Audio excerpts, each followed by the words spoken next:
हरी भरी सब्जियों वाली रसोई। अरे सोनाक्षी, आखिरकार तुम आ ही गई।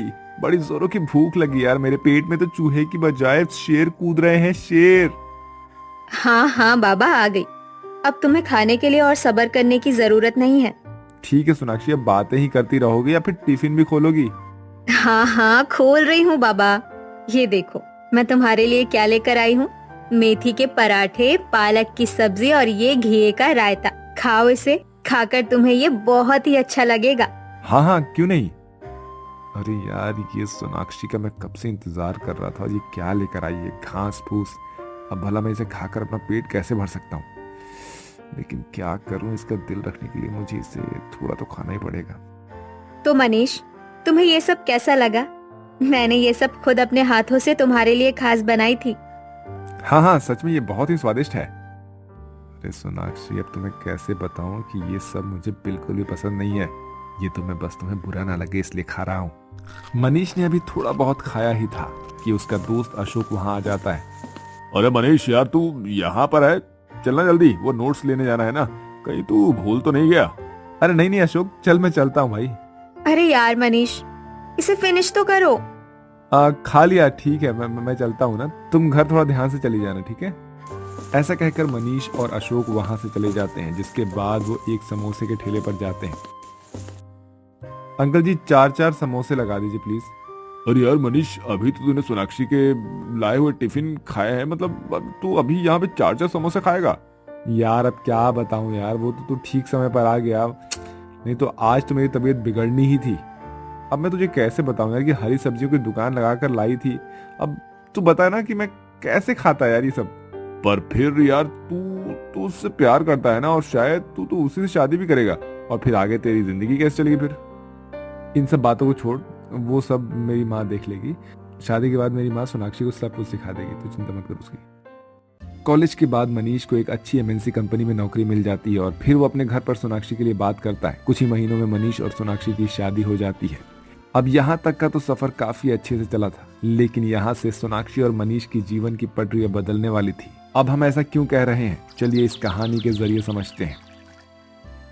हाँ तो बहू, आज खाने पर मेरी बहन का परिवार आ रहे हैं, यानी कि तुम्हारे मौसी जी। दरअसल वो मनीष की शादी में किसी कारण से नहीं आ पाई थी, इसलिए वो अब हमसे मिलने के लिए आ रहे हैं। तो खाने में आज तुम मटर पनीर और बूंदी का रायता, पुलाव और थोड़े बहुत नान भी बना लेना। बाकी पूड़िया और पापड़ तो तब के तभी बनाना, ठीक है।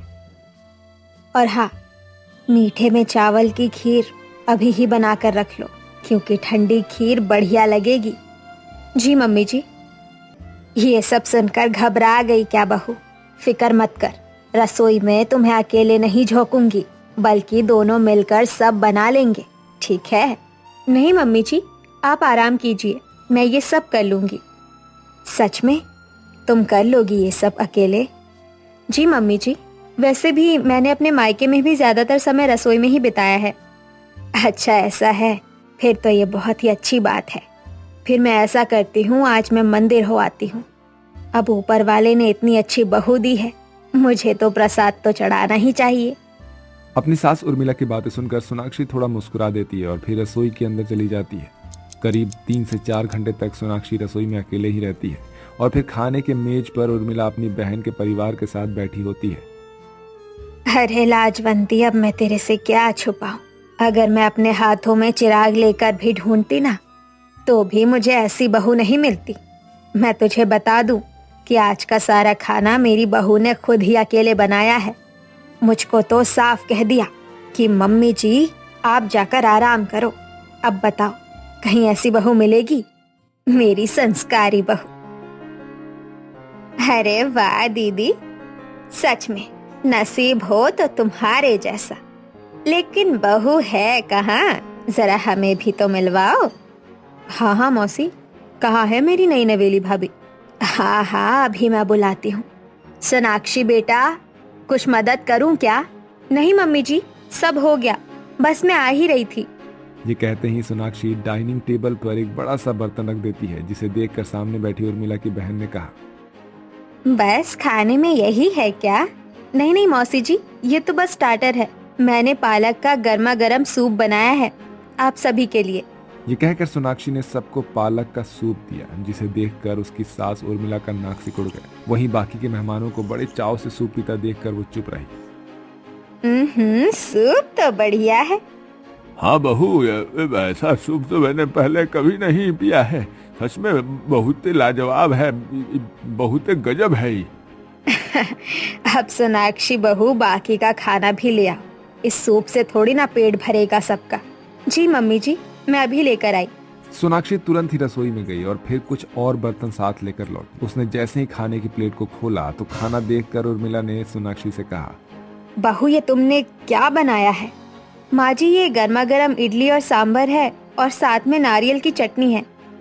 अरे वाह, ये तो मैं पहली बार खाऊंगी। इस सांभर को देखकर तो ऐसा लगता है जैसे सोनाक्षी बहू ने घर की सारी सब्जियां उठाकर डाल दी हो। जी मौसी जी, इसीलिए ये डिश काफी हेल्दी है, लेस तेल और बिल्कुल न्यूट्रिशन से भरपूर, और इसके साथ हरी चटनी और ताज़ा सलाद भी है। सोनाक्षी इस तरीके से खाना परोसते हुए काफी खुश थी, लेकिन वहीं उसके साथ बैठी उर्मिला का गुस्से से पारा हाई हो रहा था, क्योंकि सोनाक्षी ने अपनी सास के कहे अनुसार एक भी डिश नहीं बनाई थी। लेकिन मेहमानों के सामने वो सोनाक्षी से कुछ भी नहीं कह पा रही थी। फिर कुछ देर बाद, बहू जाओ, अब जाकर फ्रिज से सभी के लिए खीर लेकर आ जाओ। जी मम्मी जी, बस अभी लेकर आई। चलो शुक्र है सोनाक्षी बहू ने कुछ तो बनाया है ढंग का, नहीं तो अभी तक जो भी चीज दिखाई दी वो सब हरा ही हरा दिख रहा है।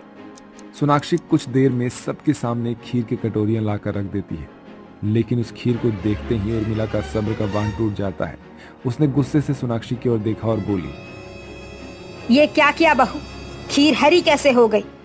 क्योंकि माँ जी ये लौकी और पालक की खीर है और मैंने इसे नारियल के दूध से बनाया है, और इसमें भी खास बात ये है कि मैंने इसमें चीनी की जगह ताज़ा खजूर पीस कर डाले हैं। बहू जरा 1 मिनट रसोई में चलो, आओ कुछ काम है तुमसे। ये कहकर उर्मिला सोनाक्षी को लेकर रसोई की तरफ बढ़ जाती है और फिर रसोई में, ये क्या है बहू? मेहमानों के सामने तूने मेरी नाक कटाकर रख दी है।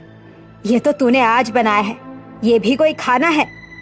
अगर तुमसे खाना नहीं बन रहा था तो तुम मुझसे कह देती, मैं ये सब कर लेती ना, या फिर मैं बाहर से मंगवा लेती खाना। अब बताओ, वैसे ही मेरी बहन चुगलखोर है, और अब इस सब के बाद तो वो बाकी और भी मेहमानों को ये सब बात बताकर जान ही ले लेगी मेरी। उर्मिला सोनाक्षी को सुनाई जा रही थी और सोनाक्षी चुपचाप सर झुकाए सब कुछ सुन रही थी। तभी डाइनिंग हॉल में से आवाज आती है, उर्मिला अब आ भी जाओ बहन। हाँ हाँ आई। उर्मिला ने गुस्से से सोनाक्षी को घूरा और फिर पैर पटकते हुए रसोई से बाहर चली गई। अब आज के लिए मैं माफी चाहूंगी। वो क्या है ना कि बहू को आइडिया नहीं है कुछ रसोई का, और शायद पहली बार रसोई में जाने के बाद वो घबरा गई बेचारी। क्या बोल रही हो उर्मिला दीदी? अरे आपकी बहू तो लाखों नहीं बल्कि करोड़ों में एक है, कसम से। यहाँ आने से पहले मैं इतना घबरा रही थी कि आज फिर हैवी खाना हो जाएगा और फिर मेरे शुगर लेवल बढ़ जाएगा, लेकिन सच में आपकी बहू ने स्वाद और सेहत से भरा ऐसा खाना खिलाया कि मजा ही आ गया। हाँ उर्मिला भाभी, लाजवंती ने बिल्कुल सही कहा। मैं भी बीपी शुगर को लेकर थोड़ा चिंतित था, लेकिन ये सब खाना खाने के बाद तो मैं टेंशन फ्री हो गया हूँ। मैं तो यही कहूँगा कि आप अपनी बहू को मेरे घर कुछ दिनों के लिए भेज दीजिए, ताकि वो हमारी भी बहू को ये सब खाना बनाना सिखा दे। सोनाक्षी बहू, अरे ओ सोनाक्षी बहू, अरे कहाँ खो गई हो? क्या सच में आप लोगों को आज का खाना इतना पसंद आया क्या? हाँ मौसी जी, मेरी भी तबीयत बाहर के फास्ट फूड खाने से खराब हो गई थी। डॉक्टर ने मुझे खास तौर पर बाहर का खाना खाने से, यहाँ तक कि ऑयली खाना खाने से भी मना किया है, लेकिन भाभी के हाथों का बना हुआ ये खाना खाकर आज मुझे भी मजा ही आ गया।